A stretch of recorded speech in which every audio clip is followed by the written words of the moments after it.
5 minutes after 9 o'clock. Beautiful looking Monday morning. Two of the nicest people I know are in the studio right now. Well, three of them. Robert is here.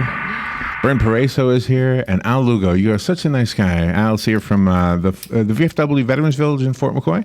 Yes, sir. I always call it the Fort McCoy Assisted Living Facility. That's not the right name, is it? No, sir. It used to be called the VFW Retirement Home. Oh, okay. But we kind of moved up a little bit.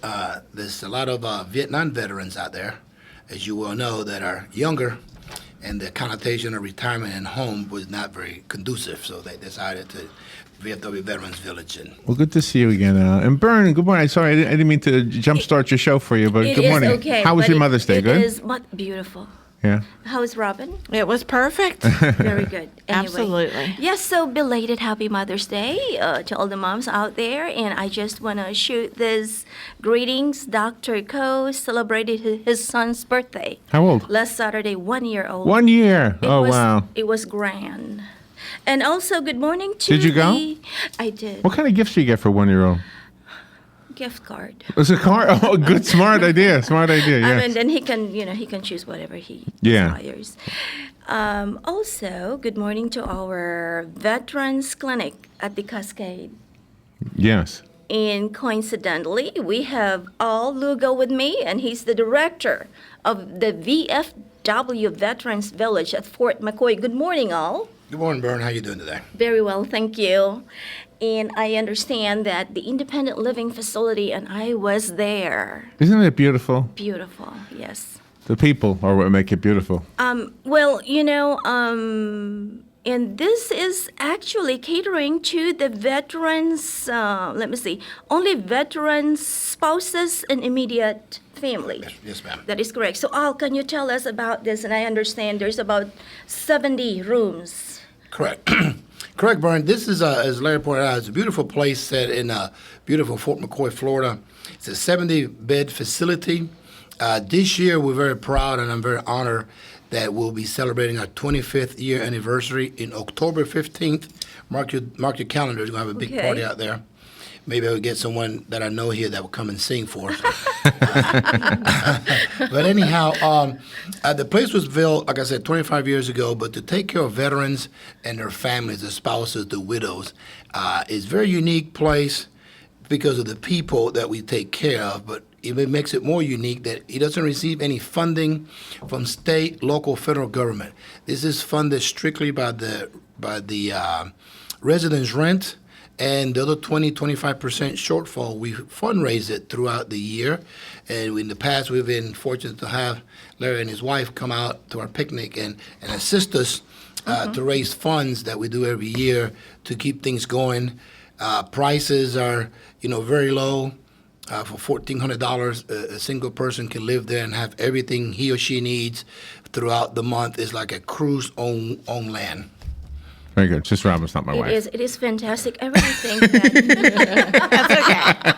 It's okay. We're not live. I hope. That's okay. 7 second delay. We didn't forget, right? Donald. and it's very, I think this is affordable. And, for couples, it's $16.15 Correct. per month. And the private room single is $14.15 per month. And there's, meals. Breakfast starts at 3 o'clock in the morning. Yes, ma'am. Breakfast at from 3 to 8, 03 to 08, as they call in the Army. and lunch at 12 to 1300, then from 5 to 6 at dinner. And the reason you ask why so early, well, we run the kitchen 24 hours a day. And beginning at 3 o'clock, we'll start serving breakfast. The local newspaper, Star Bandit, is delivered there at 3 o'clock or on and about. So the residents come out, they're already eaten at 5, 6 o'clock. So if you do the math, that's 8, 9 hours. As you always heard, the Army marches on his stomach. So it's time to eat. And we're able to provide that one-on-one relationship with the residents. They're able to order. It's kind of a la carte breakfast.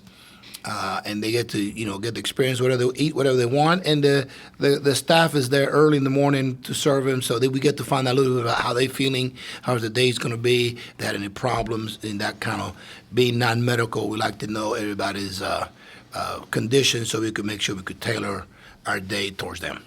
Yeah, That is right. And it is a non-medical independent living facility, and the goal and the purpose, along with our commitment, is to continue to provide a home-like atmosphere, offering affordable housing and services to qualified veterans and their spouses. So That's correct. And also the widows or spouses. That's, for example, one of the luxuries and one of the things that makes me very proud is that, as a service member, my spouse and spouses do bear most of the brunt that the soldier or the veteran is doing. In some facilities that are owned by the state and the local, if it's state or local funding, sometimes the spouse cannot attend or live with them. If they do, they must pay a little bit more. But if the veteran expires, they must move out. And that's kind of, to me, that's a shameful. So we take. When I die, I widows want you to say, Larry, expired. I don't want you to say died. The word expire. I like that word. expire or It's like a gallon of milk. so if those of you that are listening out there, check the website vfwveteransvillage.org. Oh, man. If you have questions, and you got to check, there should be an open house, I believe, in the future. Yes, ma'am. We're working on having an open house. Like I said, we have our 25th year anniversary coming in. We plan on having open houses like once or twice every, bi-monthly or quarterly. We're trying to figure it out. We want to get. Not everybody knows about us. I personally have been there 8 years, and we're getting bigger and we're expanding. We got great support from the local community and the veterans groups across the county.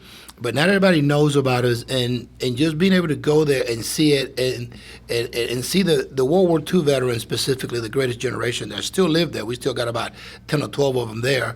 It's so inspiring. I mean, I personally commute 70 plus miles a day from my house to work. Wow. But when I get there, the joy on their faces, seeing them gives me the pride of patriotism that is all about. This is why I do it. It's not for the salary, because I could be a part-time here and make what I make. Part-time here and make what I make over there.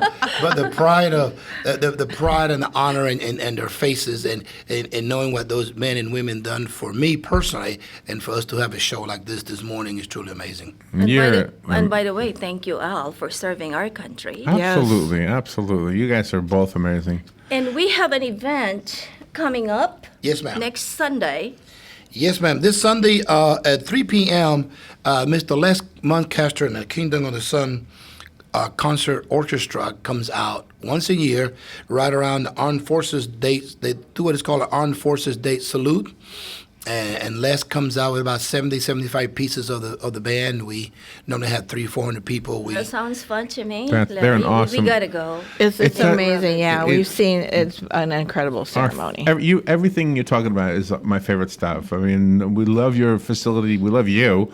The facility is great because of Al and the people like Al who I are there. heard, yeah. It's Very really, well-liked and man. Les Muncaster and his people there. They always do their shows for free. Absolutely. It's Always. amazing. They come out, they all meet there. They're all volunteers. They come out. We get some, I think this year Cisco's donated some pulled pork. We're going to have some pulled pork and sandwiches for Wow, them. I for know. coming out. It's truly magical. I mean, I know we live in a state that the magic word is used a lot in Orlando, Right. but here is really It's a different kind of magic, A different kind of magic. This is the magic that where men and women that fight for the country and giving us the right to do what we do today, every day, to be able to go to work or choose not to go to work. I'm seeing this young man here working in front of us. So he has the right to do that because of Americans that gave us the freedom to do that.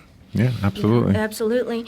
And let me see, I was also aware, and I have not been to the annual barbecue. Barbecue. And next year is going to be March 26th. Am I correct? I believe it's March 24th. I think it's 24th, 25th. I could look real quick. It's I'm glad you said that, Bern.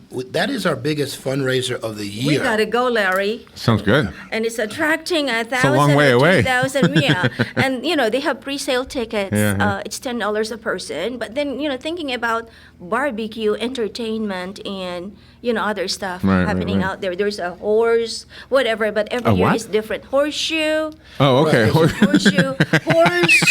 I heard you say like I'm looking at this horse here. Al heard it the way I heard it. Horseshoe. So, I was going to be there. that's another show. but anyway, that's another event, and it's really grand. So And if I could caveat of what Bern just said, it is our largest fundraiser. We play golf on the day before, which is a Friday, and I believe it's going to be this year Friday the 24th, and the picnic's on the 25th of March 2017. The Stone Creek Veteran Association personnel, especially Rick Kovacic and Mark, the golf course managers, really bend over backwards to help us. We have about 140, 150 golfers, and that's a lot of golfers. And then we have a dinner sponsored by Cisco in the Stone Creek Veteran Association's personal pavilion that they allow us to go in. And the next day we have our own picnic. And I'm proud to say that this year we raised over $25,000 after all the bills Wow. we paid. In less Right. than Well, 24 hopefully, hours. we can beat that next year. I think we can. Exactly. If we get Larry and have to eat a couple of days, we'll come out here and we'll get it straight. Yeah, there you go. There you go. Well, thank you again so much. And once again, thank you to all our veterans and thank you for serving our country. And again, just to wrap it up, the VFW Veterans Village is located in 42 acres. 42 acres, yes, ma'am. That is correct, in Fort McCoy. And it is, if you go to Silver Springs, Highway 316, Yeah, you take 40 east and then turn left on 315. and it's not far, 15 minutes. It's a beautiful drive, too. Beautiful drive, peaceful, Beautiful quiet. You get to see a drive. lot of wildlife out there. Well, thank you again so much, and thank you all, and thank you everyone for tuning in. If you want to email me, Bern, B-E-R-N, at gfamedicalmarketing.com, or you can check about the VFW at www. VFWVeteransVillage.org. That is VFWVeteransVillage.org. Or call us. Call Pam and Sharon at 352-236-0823. Thank you Very so good. much, and have a great Monday, everyone. And thank you all, and thank you to all our listeners out there in the independent facility, Thank you, Sharon and Pam. Thank you. Yeah. Thank you, Bern. Thank you, Larry. Thank You're you, guys. welcome. One of my See you next favorite week. facilities. Two of my favorite people right here, I know. Alan Byrne. I know he mentioned thank you. All right, we'll be right back. The weather is brought to you by myfwc.com. Safe boating is no accident. Nice Monday with lots of sunshine at a high of 83 at the coast, 89 inland. Through to partly cloudy Monday night with a low of 62.